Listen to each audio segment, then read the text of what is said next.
Hello everyone and welcome back to a new video on my channel. In this video I would like to talk about the iOptron SkyGuider Pro. I'm not planning to generally talk about the iOptron SkyGuider Pro because I have already published a longer video about this tracking mount, but in this video I would like to talk about the maximum payload capacity. I've decided to do this video because I've seen so many questions about the maximum payload capacity of this star tracker. Therefore, I just want to give you an idea of the maximum payload capacity of this star tracker. So when checking the maximum payload capacity of this star tracker, you will find 5 kilograms. So this is the maximum payload capacity that you'll find when doing a bit of research. But for sure, sometimes there are differences. Therefore, I just wanted to share my opinion with you. So I've used this star tracker multiple times so far and have attached different equipment to it. First of all, I would like to mention that the maximum payload capacity really depends on the way you are planning to attach the equipment to the star tracker, because there are two different options how you can attach equipment to that one. So the very first option is attaching a ball head to the star tracker, but that one is only suitable for camera and lenses.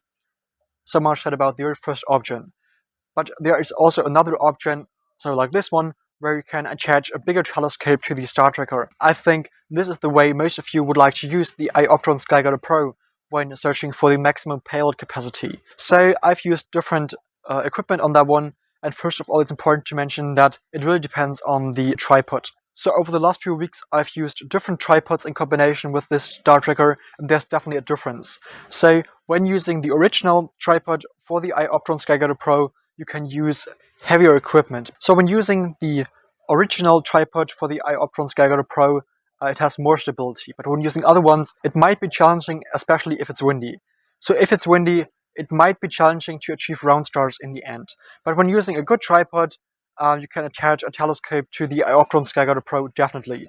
So in this case, I've attached the ASCAR SQA55 to this star tracker in combination with an Astro-modified Canon EOS 60. And I've used this combination multiple times so far, and I can definitely achieve a maximum exposure time of 1 minute. I've even tested 2 minutes. The stars are not perfectly round, but in the end it might be possible as well. So definitely you can use this combination. So the ASCAR SQA55 in combination with this camera weighs around 3 kilograms, and that is definitely not a problem. In this case, it's important to mention that you can even attach a guiding system, so a guide scope, for example, to this setup, or an off-axis guider.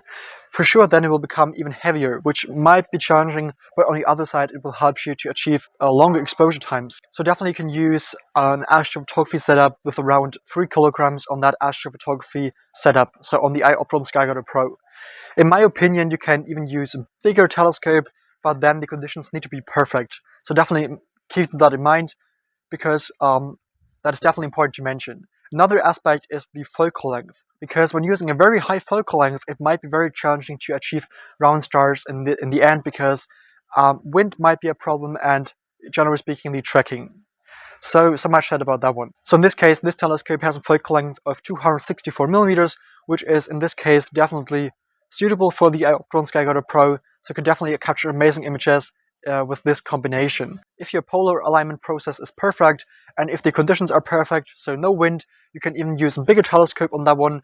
But in my opinion, I can say to you that this is, for me personally, the limit. So I would not go over 3 kilograms when not using an auto guiding system.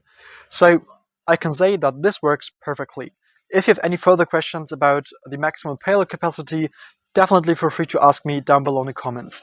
And if you're interested in how to attach the telescope to the star tracker, or if you're planning to attach a camera in combination with a lens to the star tracker, definitely make sure to check out the videos I've published about attaching a telescope or a camera to the iOptron SkyGuider Pro.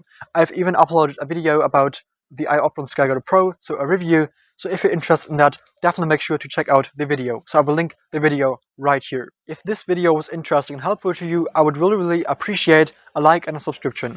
Otherwise, thank you so much for watching, and until next time, clear skies, Felix.